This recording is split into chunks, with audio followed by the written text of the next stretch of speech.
ನಮಗೆ ನಮ್ಮ ಸಂಸ್ಕೃತಿ ನಮ್ಮ ಬೇರು, ಸೌಹಾರ್ದ ನಮ್ಮ ಶಕ್ತಿ, ಆರ್ಥಿಕತೆಯೇ ನಮ್ಮ ರೆಕ್ಕೆ.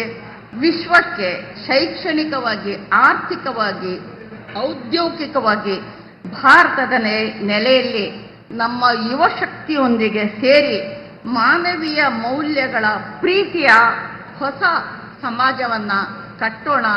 ಅದರಲ್ಲಿ ಎಲ್ಲರಿಗೂ ಸಮಪಾಲು ಸಮಬಾಳು ಇರಲಿ.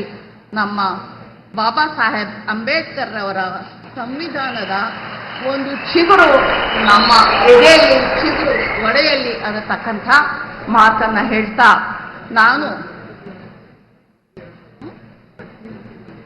ನಾನು ಇದುವರೆಗೂ ಸುಮಾರು ಕಾರ್ಯಕ್ರಮಗಳನ್ನ ನಡೆಸಿದ್ದೀನಿ, ಆಹ್ವಾನಿತಳಾಗಿದ್ದೀನಿ.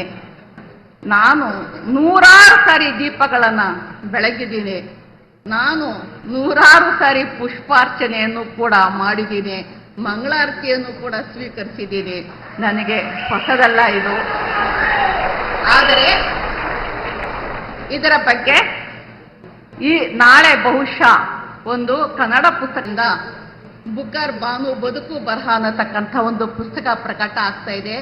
ಅದರಲ್ಲಿ ನನ್ನ ಆತ್ಮಕಥೆಯ ಒಂದು ಭಾಗ ಪ್ರಕಟ ಆಗಿದೆ.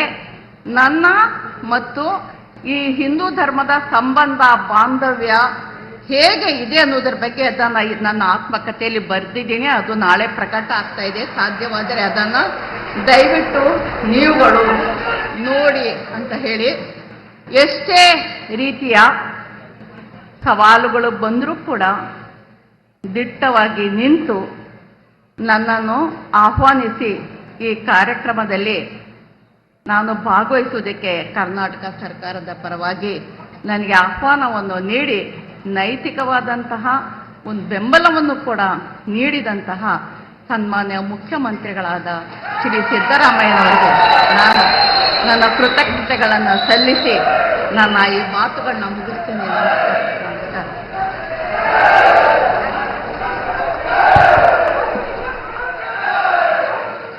ನಮ್ಮ ಹಾಸನದ ಹೆಣ್ಣು ಮಗಳು ತಮ್ಮ ಬರಹದ ಮೂಲಕ ಹೆಣ್ಣು ಮಕ್ಕಳ ಭಾವನೆಗಳನ್ನ ಮನಮುಟ್ಟುವಂತೆ ತೆರೆದಿಟ್ಟು ಅಂತಾರಾಷ್ಟ್ರೀಯ ಬುಕರ್ ಪ್ರಶಸ್ತಿಯನ್ನ ಪಡೆಯುವ ಮೂಲಕ ನಮ್ಮ ಕರುನಾಡ ಕೀರ್ತಿ ಕಳಶಕ್ಕೆ ಮತ್ತೊಂದು ಗರಿಯ ಮೆರುಗನ್ನ ನೀಡಿದಂತಹ ಬಾನು ಮುಷ್ತಾಕ್ ರವರಿಗೆ ಮತ್ತೊಮ್ಮೆ ಜೋರು ಚಪ್ಪಾಳೆಯ ಧನ್ಯವಾದಗಳನ್ನ ಅರ್ಪಿಸೋಣ.